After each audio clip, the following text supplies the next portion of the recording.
I have never seen such a desperate group of people. Look at how they bastardized the president of this country by taking him round, and he was falling all over in all rallies.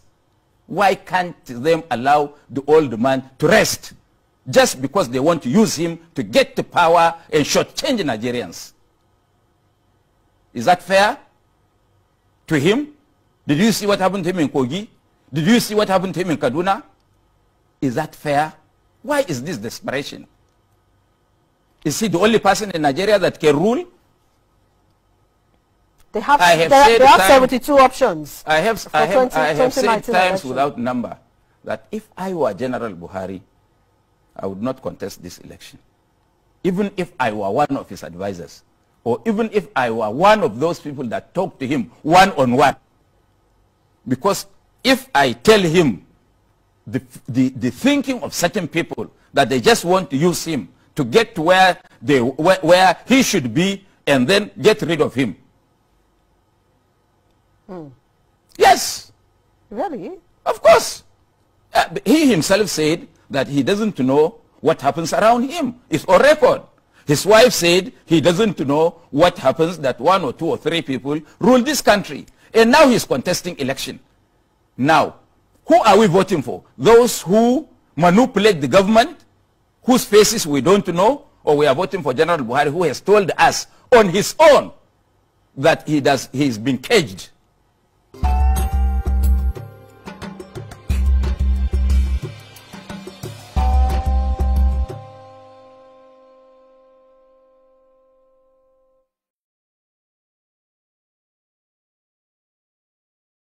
Do it. Thank you very much. We must be embarrassed that Rwanda is doing financial inclusion more than Nigeria. We must be embarrassed that Ghanaians are taking pawns on us just because we choose to always insist we're going to take the easy way out. We have to smell the coffee. We need to grow our economy. We need to get ourselves united. Who's going to pity us when we start slaughtering our own necks?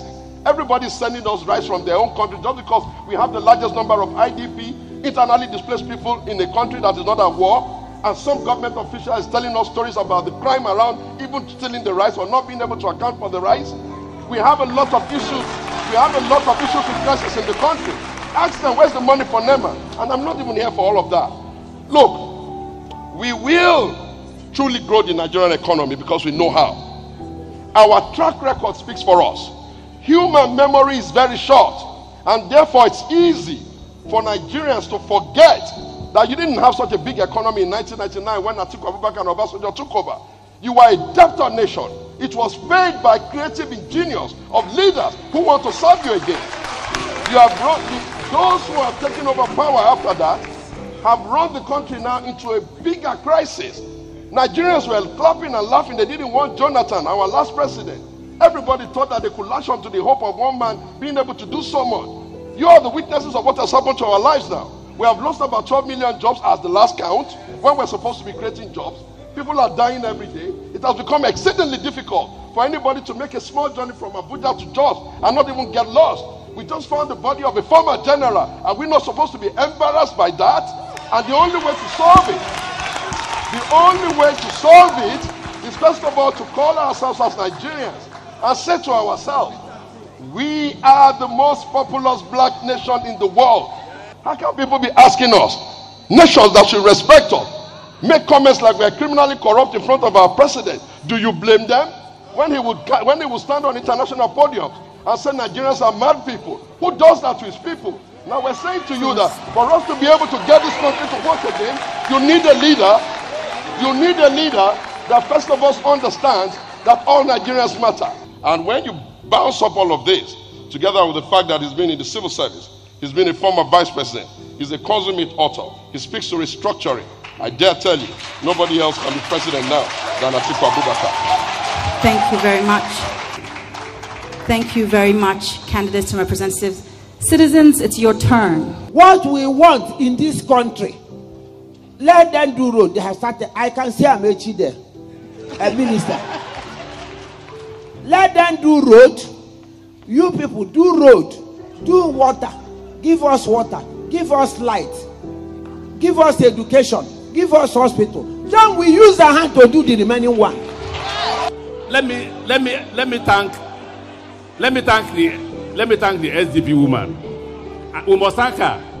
She said power has improved. Under them, $16 billion. We had 3,000 megawatts of power. Now we have 7,000. We all go to Kaduna. I should talk to them. Okay, I'll talk to them.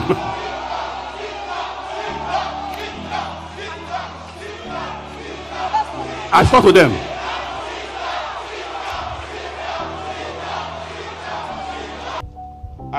As I speak to you, in a single day, the President of the Federal Republic of Nigeria, President Muhammadu Buhari, returned and declined 15 bills in one day. It's never happened anywhere in the world. These are bills that have to do with employment. These are bills that have to do with the economy. These are bills that have to do with national security. 15 bills returned and declined by the president in one day. And I can bet my liver that the president did not go through those bills. You know he didn't pass the budget. They didn't pass the budget.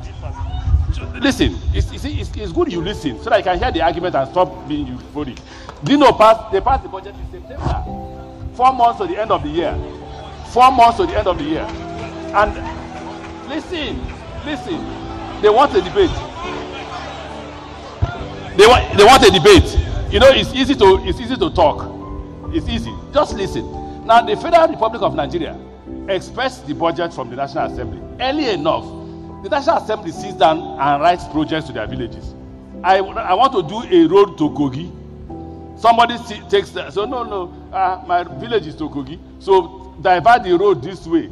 So you're going to Kogi. A man takes me to Nasarawa or Niger just to get to Kogi and puts this in the budget because I don't have power to do budget.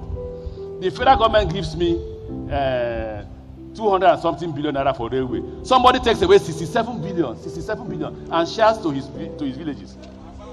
He's here. Normally, he is more eloquent than this. Huh? Normally, he will speak with precision than this. But you know, when you are not saying the truth, it will never flow. Mr. Minister, Honorable Minister, with all due respect, this is your job. You have been hired to do this job. If you are incapable of doing it, please step aside. We are young. I have the strength to do it. Together, we are strong.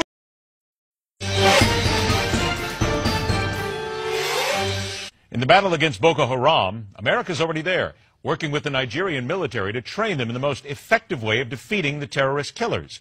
But the effort won't go far unless the Nigerian government can fend off opposition in their own country, and that means a protracted war against Boko Haram. Our guest is a lawyer specializing in criminal law, international law, and is also professor of international criminal law at the University of Amsterdam. Goran Sluter joins us today. Goran, thank you so much for being here. It's a pleasure. Good afternoon. Good afternoon. We need to look at Boko Haram in effect here in America of so much else that is going on. We have ISIS, we have Al-Qaeda, we have so many different issues. Why should America be concerned about what happens? I mean, the humanitarian, we understand, we get that. But what is it about the Boko Haram inference? What is it about what's happening in Nigeria that will impact America? Well, Nigeria is a huge country. It's the biggest democracy in Africa with almost 200 million people. If it's getting destabilized, it will have consequences for U.S. interests. Also economically, there's a lot of oil in the south. So it is in everybody's interest that Nigeria keeps stable. It's not only Boko Haram that is an issue, but it's also about the elections. And one of the candidates at the elections, General Buhari, he is suspected of having committed crimes against humanity, and that's an issue. I'm representing clients from Nigeria, and we have submitted last week a criminal complaint to the International Criminal Court regarding this presidential candidate's behavior. When we talk about many of these issues are not known in Europe or in the United States.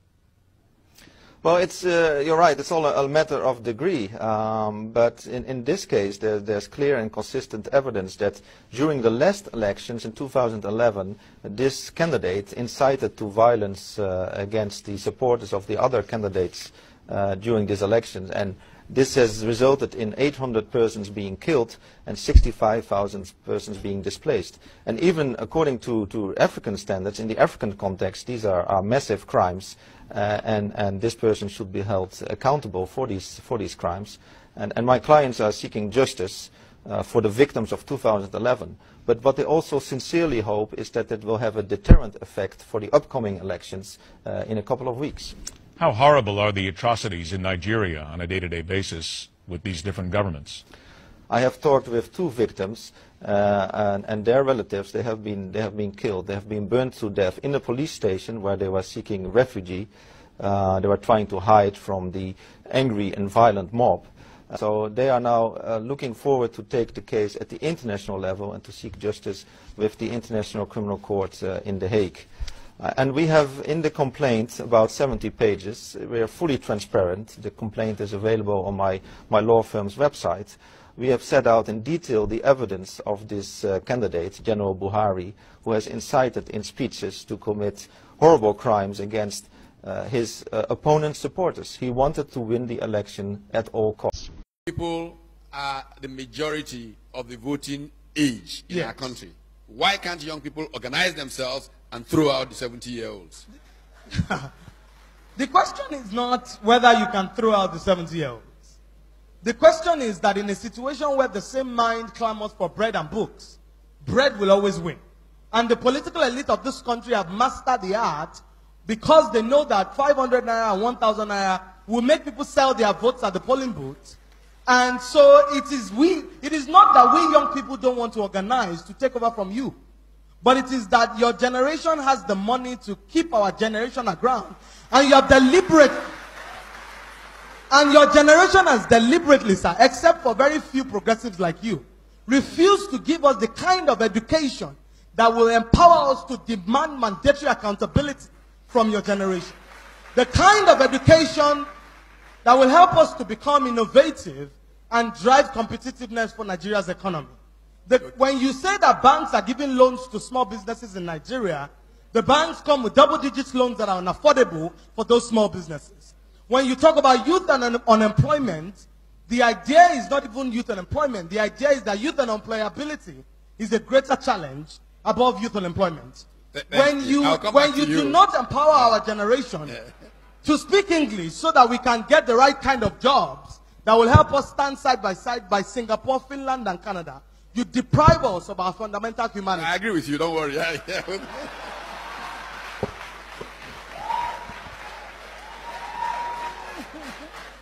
And I'm sorry, Professor Batitomi, I do not mean to be combative or to be activist. This is a platform for reasonable conversation. Absolutely. But I believe that young people like me get the opportunity to speak truth to power only once in a while. And I stand here for an entire generation. I cannot curry it for the old people. The policy makers, the captains of industry, the people who make decisions in private companies to sponsor reality shows and refuse to sponsor youth empowerment programs, they sit in this room. And it is therefore important that I put the voice of my generation on the agenda, because I know you people are That's the ones. why I started with you. Give me a break. I started with you because I know that. Based on logistics, there are 2 categories of young people in Nigeria today. The first category, the educated, empowered, and privileged.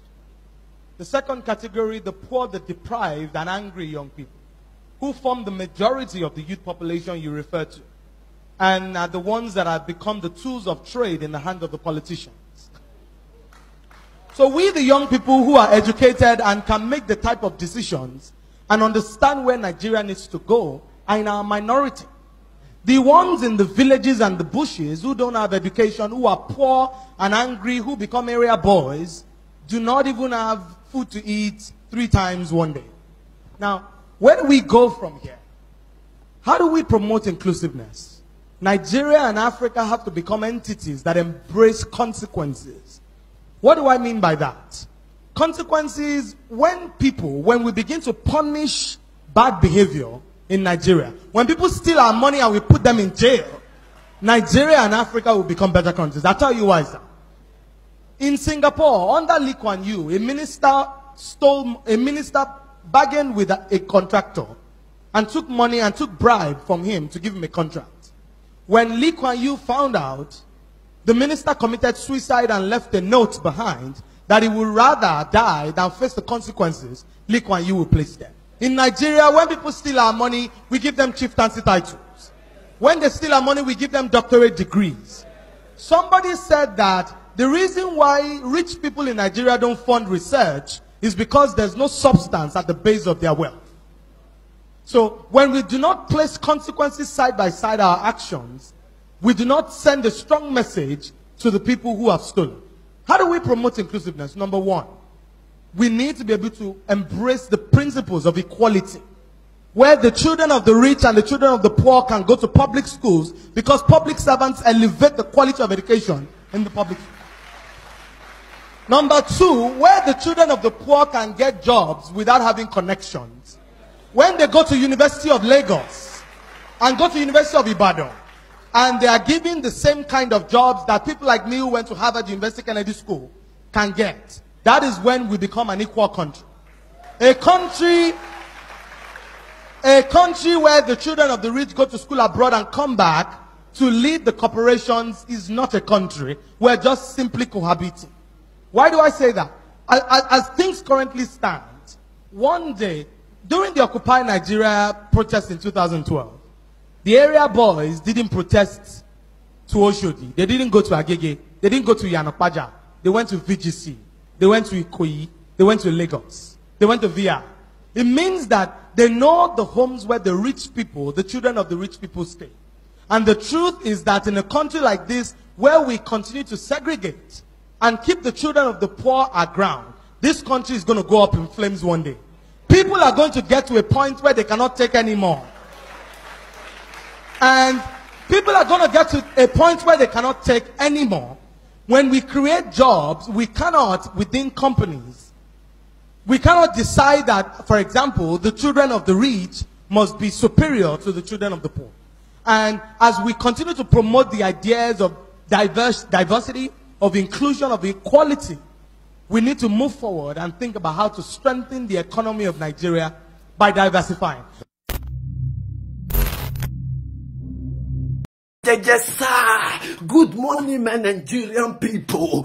What is a wasted vote? A wasted vote is that vote that cannot bring electricity. A wasted vote is that vote that cannot bring security. A wasted vote is that vote that cannot provide job. If you go down there today and you stand on the line, you buy pure water, you go down there, you stand on the line under the sun and you cast your vote, and 3 years down the line, your vote cannot provide job. And 3 years down the line, your vote cannot provide security. And 3 years down the line, you cannot pay your bill. You have wasted your vote. Don't waste your vote, my people. Yes, sir.